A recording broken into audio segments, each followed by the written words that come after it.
please. All traveling passengers with Nepal Airlines, flight number RA401 to Bangkok, are kindly requested to proceed their aircraft through boarding gate number 6. Thank you. Nową serię rozpoczynamy od nie lada emocji, a to z tego względu, iż nepalskie linie lotnicze słyną ze swojej niezawodności.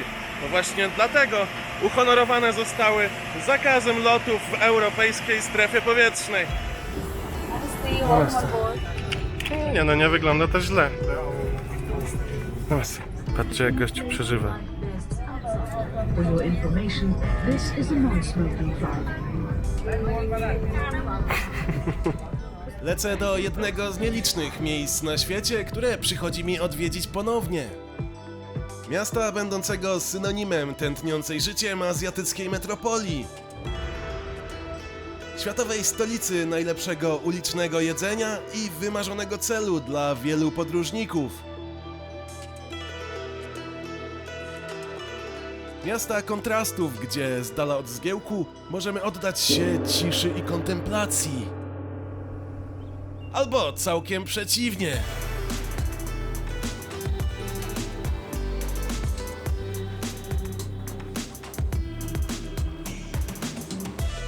Dawno temu to właśnie tutaj po raz pierwszy postawiłem nogę poza Europą.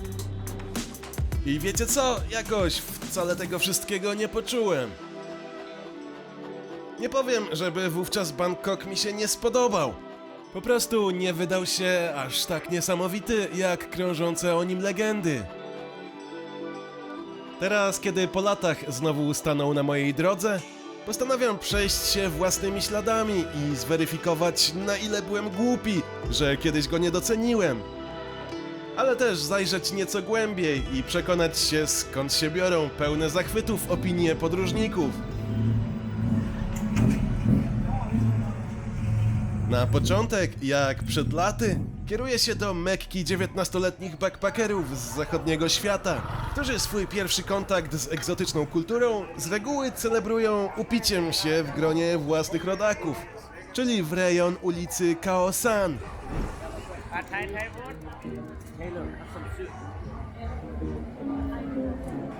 Uliczki odchodzące od Khao San pełne są hosteli dla tak zwanych backpackerów, które...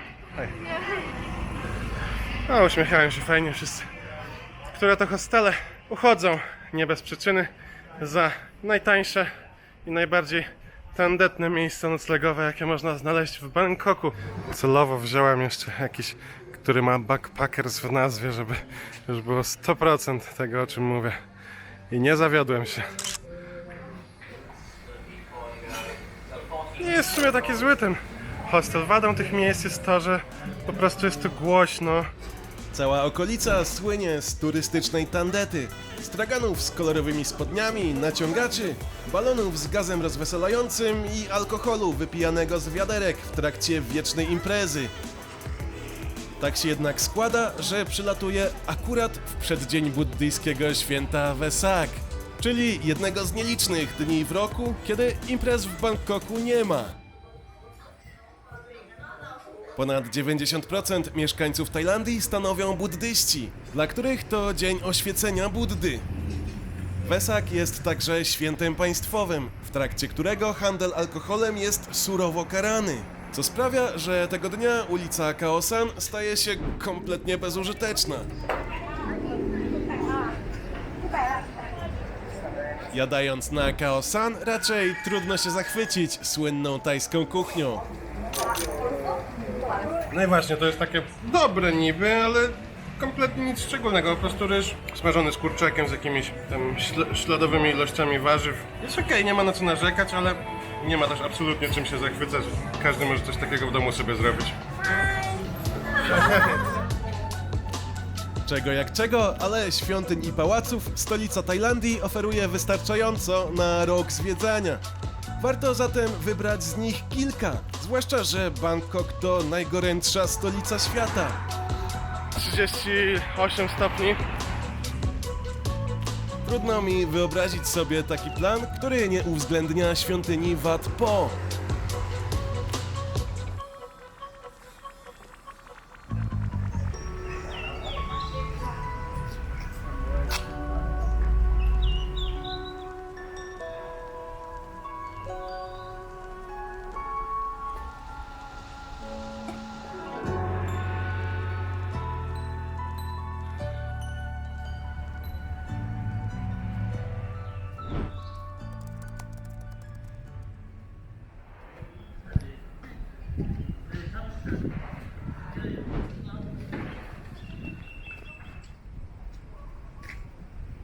Ależ to ktoś miał zacięcie, żeby tak każdy centymetr osobno dekorować, pozłacać, kolorować. Swoją drogą, właśnie w Wat Po znajdziemy chyba najbardziej nieprzystosowaną do zdjęć rzeźbę świata. Oto bodaj najsłynniejszy Buddha w Tajlandii. Znany z tego, że dostosował się pod wymogi YouTube'a bardziej niż Instagrama i się położył. Natomiast złośliwy architekt zasłonił go filarami, więc i tak nic z tego. Hard to get the spot, eh? Yeah, it's impossible. It's not... Too big. They didn't think, you know, about Instagram or something. Nie pamiętałem, że aż taki wielki jest.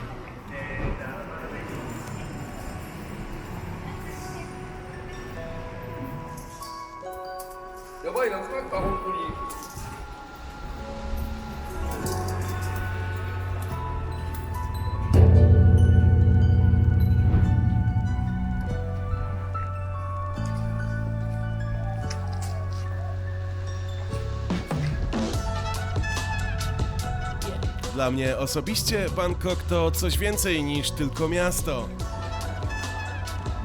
We wrześniu 2016 roku, schodząc z tychże schodków prowadzących na stację kolejki nadziemnej Phaya Thai, postawiłem w tym właśnie miejscu pierwszy krok na ziemi poza Europą.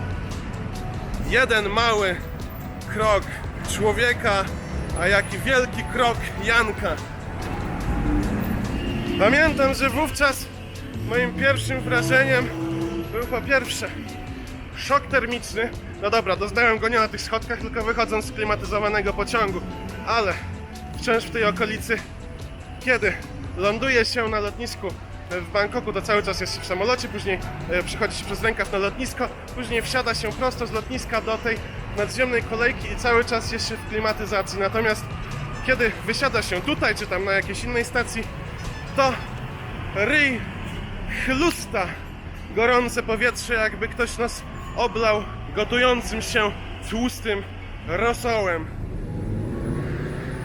Następnie do kolejnych moich zmysłów docierały smród, przerażający smród Bangkoku, którego nie można porównać z niczym innym i tak jak w wielu tropikalnych miejscach, w krajach rozwijających się, gniją jakieś śmieci, wiadomo, że jest upał, ludzie gotują na ulicy, są spaliny i śmierdzi. Tak smród Bangkoku jest wyjątkowy, można go poznać, choćby go zamknąć w słoiku i przewieźć gdzieś do Warszawy, następnie ten słoik otworzyć, to ktoś, kto kiedykolwiek był w Bangkoku, pomyśli sobie, kurczę, to jest zapach Bangkoku. Tu ładnie wygląda. Następnie, o właśnie, poczułem bangkocki zapach od tej budy z jedzeniem. Następnie przytłoczył mnie panujący tutaj hałas, nawoływania, brak chodników. Chodnik był zawalony, pamiętam, skuterami, jakimiś babami gotującymi na wokół, bezdomnymi. Płytki były rozdupcone, a tam, gdzie jeszcze potencjalnie można było postawić nogę, znajdowały się kałuże oraz śmieci.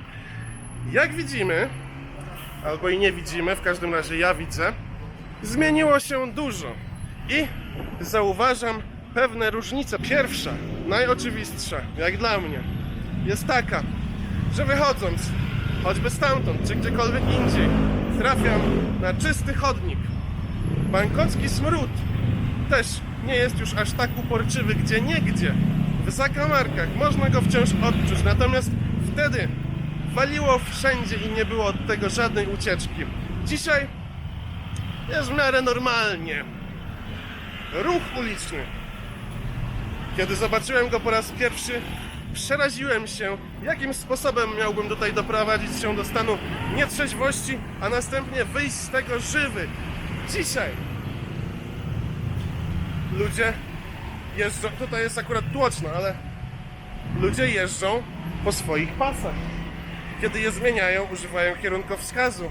Poza tym ustępują pieszym. Byłem w szoku, ale jak się wejdzie normalnie na skrzyżowanie, to oni ustępują pieszym, rozumiecie to? Nie przejeżdżają na czerwonym świetle. To jest... Coś tutaj się zadziało, ja nie wiem jak to jest możliwe, ale coś poszło nie tak.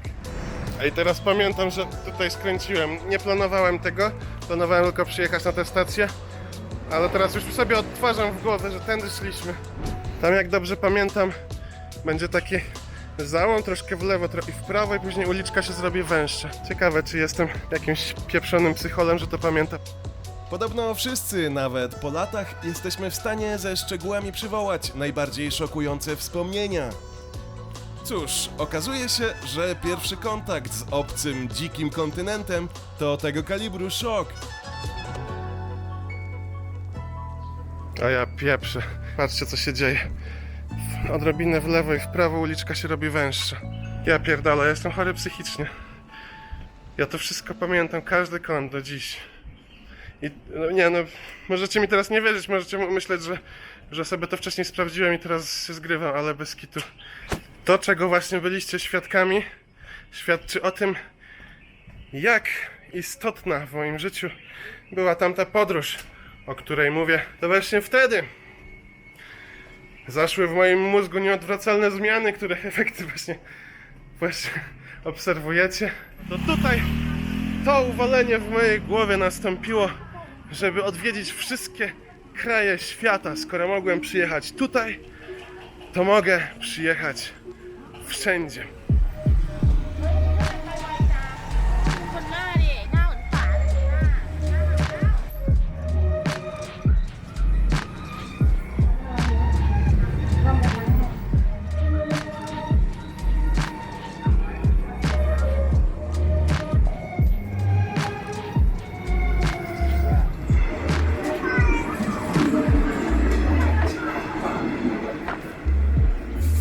Szukałem po prostu taksówki, a tutaj się znalazłem na jakimś dworcu.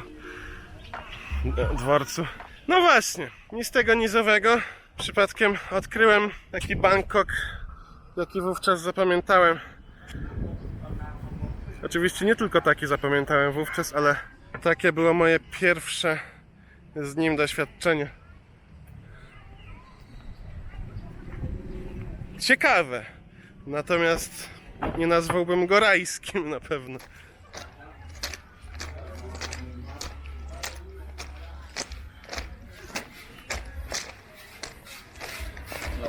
Hello? Why go? Don't go? With this a very, very serious mass. Okay, and what is wrong there? Tell you was very dangerous. This is Dangerous. dangerous. Mafia. Ah, mafia. Yeah. Okay.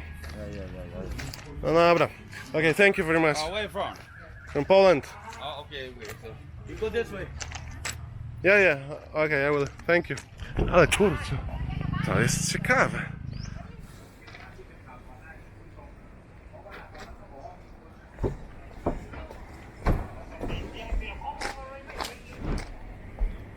Ła, zaraz się tu zapadnę.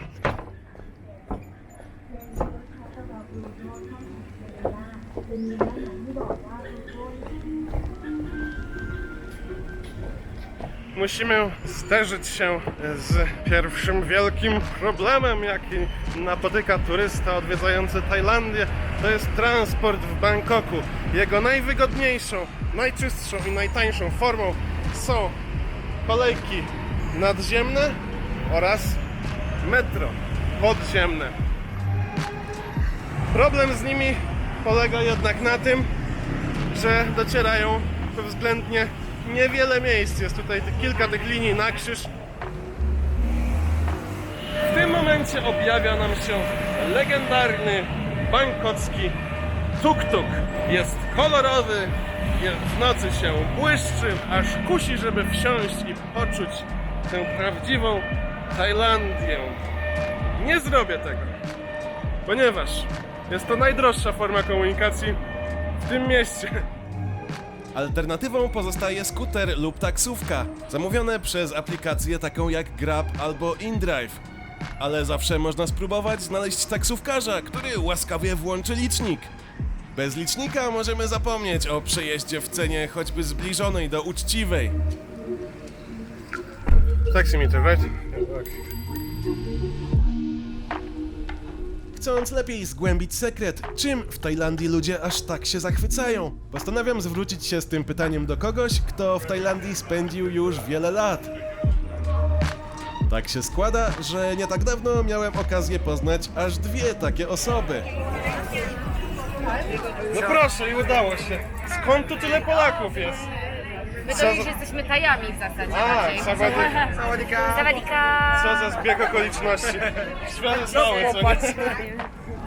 Akurat się udało. Ala i Piotrek umawiają się ze mną na nocnym markecie Jot Fairs, gdzie o wiele skuteczniej można przekonać się o wspaniałości tajskiego jedzenia.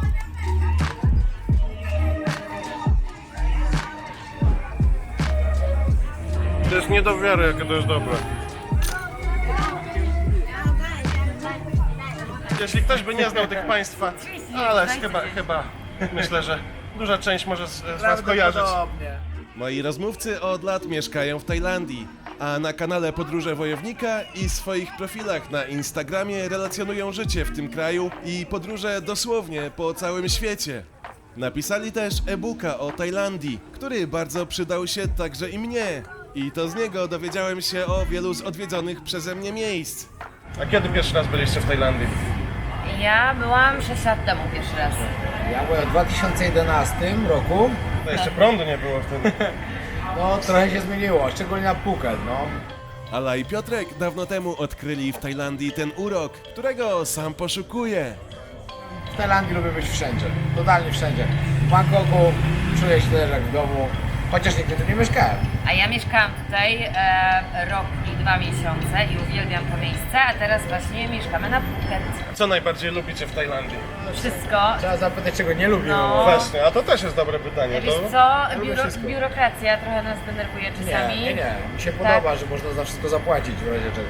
Aha, no ja jak miałam wizę pracowniczą, to bardzo mnie wkurza biurokracja, ale to jest taki bardzo mały minusik na tle wszystkich plusów. No i czasami może to podejście sabaj, czyli tylko powolutku, Trzeba czekać na wszystko, ale koniec końcem i tak ale oprócz ja tego, to widzę większość plusów niż minusów. nie no to zdecydowanie, Jakość do tego cen, stosunek jakości do ceny tak, do jest życia. najlepszy na świecie chyba, nie? Znakomity na pewno jest, no. Uśmiech przede wszystkim. Tak, to, że jest ludzie- kraina uśmiechu. Kraina uśmiechu to, że ludzie są bardzo życzliwi, mili. I jeszcze dodatkowo jedzenie. Dla mnie tajskie jedzenie jest najlepsze na świecie. Jest to najlepsza kuchnia. Owoce pyszne, świeże na każdym kroku. O każdej porze dnia i nocy można dostać wszystko, co się chce. Mówię o jedzeniu oczywiście, chociaż pewnie też. Dużo jest dobrych rzeczy, naprawdę masa. Dlatego warto przyjechać do Tajlandii i przede wszystkim jeść na street foodzie, Tak. żywić się tam, bo nie też, że będzie najtaniej. I pamiętajcie, jak przyjeżdżacie do Tajlandii, to trzeba jeść w miejscach, które wyglądają najgorzej. Nie tam, gdzie wygląda prawda. dobrze, bo tam, gdzie jest dobrze, to nie zawsze jest dobre i jest drogo. Istotnie, w zakamarkach stolicy można natknąć się na jedzenie, którego smaku nie zapomni się już do końca życia. แล้วพี่แกเลยทุกคนมาแล้วแกไม่ได้พอเลยในเรา Jezu, ale to jest dobre. Mimo tego, że ceny i tak tu wzrosły bardzo dużo ze względu... Patrząc na to, jak było 12 lat temu, na przykład jak przyjechałem, bo wtedy to ta Tajlandia była naprawdę, można powiedzieć, za darmo, tak wszystko było tanie tutaj, to i tak dalej jest tak tanio, że tutaj się przyjemnie żyje i można łatwo żyć przede wszystkim Tak. i dobrze żyć. Pamiętam, że w 2016 roku tajskie ceny zaskoczyły mnie, będąc tylko trochę niższymi od polskich.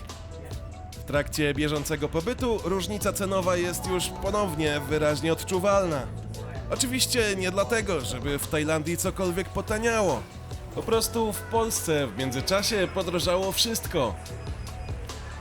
Ale to też trzeba zauważyć, bo zdecydowanie żeby tanie. teraz ktoś nie powiedział, że ja byłem na wakacjach, wydałem i tyle. Owszem, na wakacjach się wydaje więcej, jak się żyje tutaj na stałe. Na wakacjach się wydaje No 10 właśnie, razy a tyle my normalnie. mówimy tutaj o kwestii finansowej, jak się tutaj żyje na stałe. Ala i Piotrek zapraszają mnie na masaż, taki zwykły. No i proszę, jakie mi się przeżycie trafiło. Nawet nie myślałem nigdy, żeby na te masaże chodzić. Okazuje się, że to większa frajda niż bym się spodziewał. Jeszcze mi się spodoba w tej Tajlandii, co?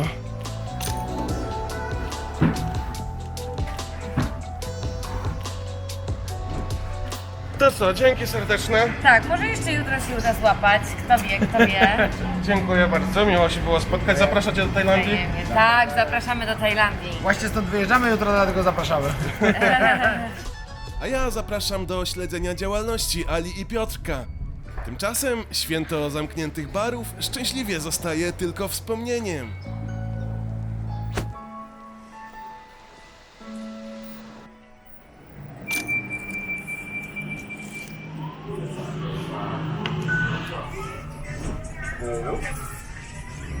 To miejsce zapamiętałem jako jedno z bardziej tłocznych w Bangkoku. Dworzec Walampong, który niegdyś był, jeszcze niedawno był głównym dworcem w mieście kolejowym. Aktualnie już jest nie głównym, ale tutaj było wszystko zawalone. Straganami, samochodami, skuterami.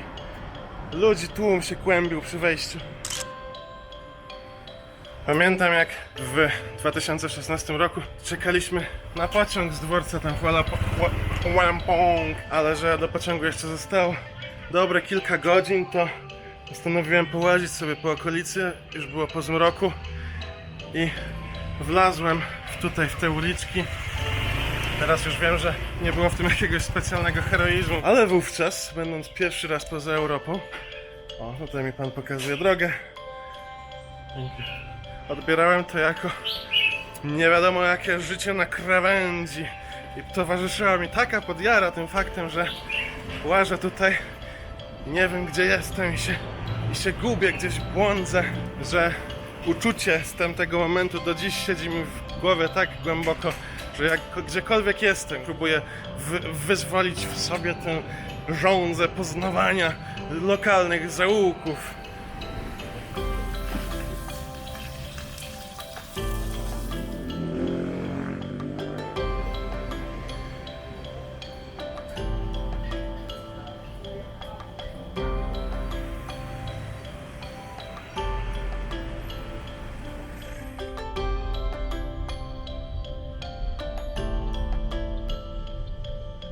Dojeżdżamy na najsłynniejszą mordownię dla turystów w całym Bangkoku. Tak, znowu Khao San. Właściwie nie w Bangkoku. Wiecie jak się naprawdę nazywa to miasto? Ha, tak swoją drogą powie mi ktoś? Wierzcie mi lub nie, muszę to sprawdzić, bo jakoś mi się nie zapamiętało. Pełna nazwa Bangkoku znalazła się w Księdze Rekordów Guinnessa jako najdłuższa nazwa geograficzna na świecie. W tłumaczeniu na polski miasto aniołów, wielkie miasto i rezydencja świętego klejnotu Indry, szmaragdowego Buddy, niezdobyte miasto Boga, wielka stolica świata. O, wielka może tak, ale czy świata od razu? Ozdobiona 9 bezcennymi kamieniami szlachetnymi. Kurwa, nie chcę mi się tego czytać. Uliczka Khao San pełna jest tradycyjnego tajskiego jedzenia ulicznego. Sprzedają jakieś skorpiony, tudzież słynny, tradycyjny tajski pad thai, który nie jest ani tradycyjny, ani podobno też tajski. Z tego co wiem, wymyślili go Chińczycy i to wcale nie w jakichś zamierzchłych czasach, tylko w XX wieku. Chińscy emigranci. Problem z tym pad thaiem, podobnie jak z wieloma innymi rzeczami na Khao San, jest taki, że jest to okej. Nie powiem, żeby to było obrzydliwe, ale nic specjalnego, kurczę, no i poza tym nie za wiele ma to wspólnego z tradycyjną tajską kuchnią. Oczywiście te wszystkie robaki, które tutaj sprzedają, biorą pieniądze za zrobienie im zdjęcia. To jest totalna błazenada. Stąd moje ówczesne wrażenie po roku 2016, że kraj ten jest taki okej, fajny, ale no przereklamowany. You want to try alligator, just 100. You want to eat 100. Okej, ja will try, okej. Czego się nie robi dla sztuki. No dobra, no spróbujmy. Głupota.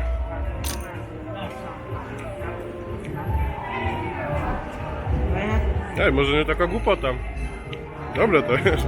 Przepłacone horrendalnie, ale coś pomiędzy kurczakiem a rybą i ten sos bardzo dobry, pieprzowy.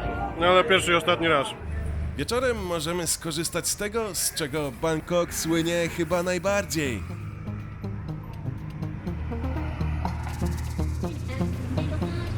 I akurat nie mam na myśli płatnych rozrywek na jednej ze słynnych różowych ulic. Nie to, żebym był nadmiernie poprawny, ale uwierzcie, że zabawa pośród przebywających tam służbowo pań i ich klientów to naprawdę nic fajnego.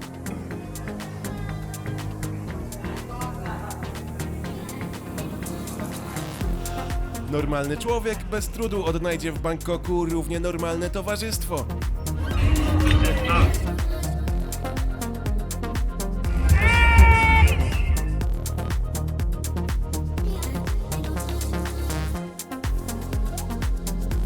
Do tego zaręczam, że w Tajlandii rodzą się zarówno mężczyźni, jak i kobiety.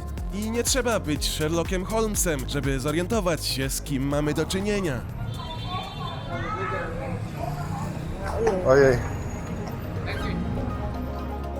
W hostelach codziennie organizowane są gierki i quizy, w których można wygrać płynne nagrody. Co z nowo poznanym kolegą Jarkiem przychodzi nam dość łatwo.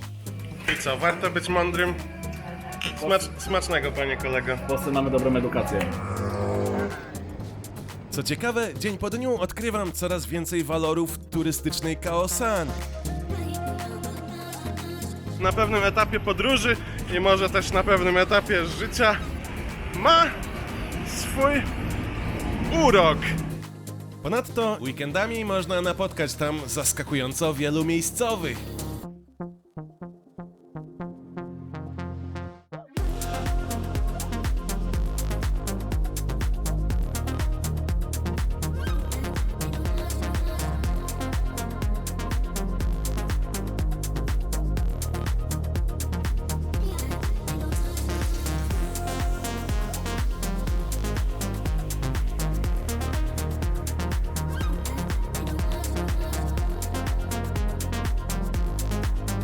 Coraz lepiej rozumiem, dlaczego Bangkok to miasto duchów. Dosłownie i w przenośni. Tajowie często zostawiają na ulicy jakieś papu. Wygląda jak dla piesków bezdomnych, czy dla człowieczka bezdomnego. A tak naprawdę to jest dla bezdomnego ducha, który może akurat mieszka sobie na tym skrzyżowaniu. Jak widać, ten duch lubi zieleninkę, ryż, jak to duch, ale pije wodę przez słomkę. Duchy duchami, ale nie sposób nie wspomnieć o krwiobiegu miasta, czyli plątaninie rzek i kanałów. Nie bez przyczyny swego czasu było nazywane Wenecją Wschodu.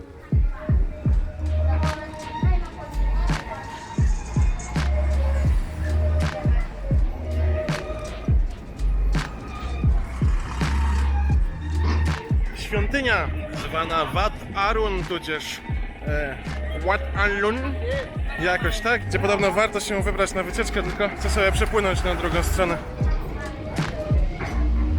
Jak to jest, że taka łódeczka malutka ciągnie cały pociąg tych łodzi? Dziwnie to wygląda, co nie? Pływają takie pociągi po Bangkoku.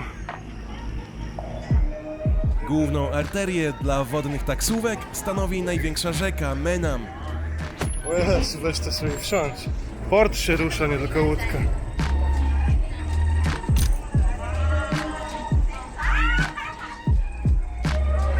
Że też ja wcześniej tymi łódkami nie pływałem.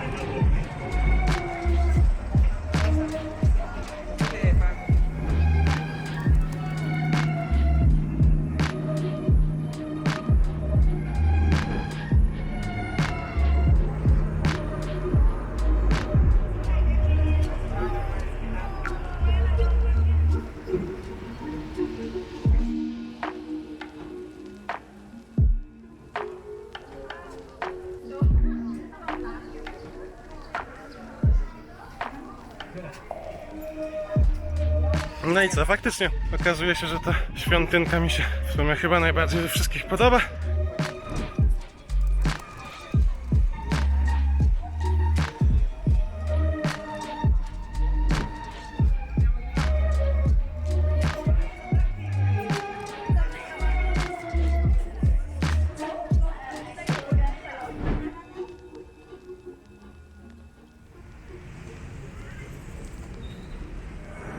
Bangkok, jak mało które miejsce na świecie, oferuje szeroki wachlarz rozrywek z klasą. A ja właśnie idę przetestować jedną z nich.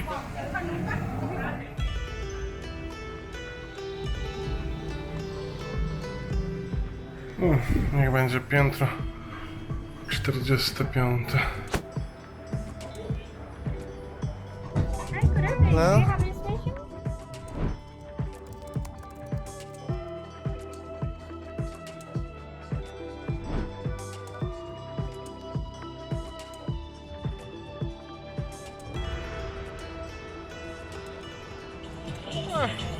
Ujdzie. O ile po moim pierwszym pobycie w stolicy Tajlandii wyjeżdżałem z niej przekonany, że już nigdy nie wrócę, o tyle za tym razem opuszczam ją, nie mogąc się doczekać, kiedy znowu tu przyjadę.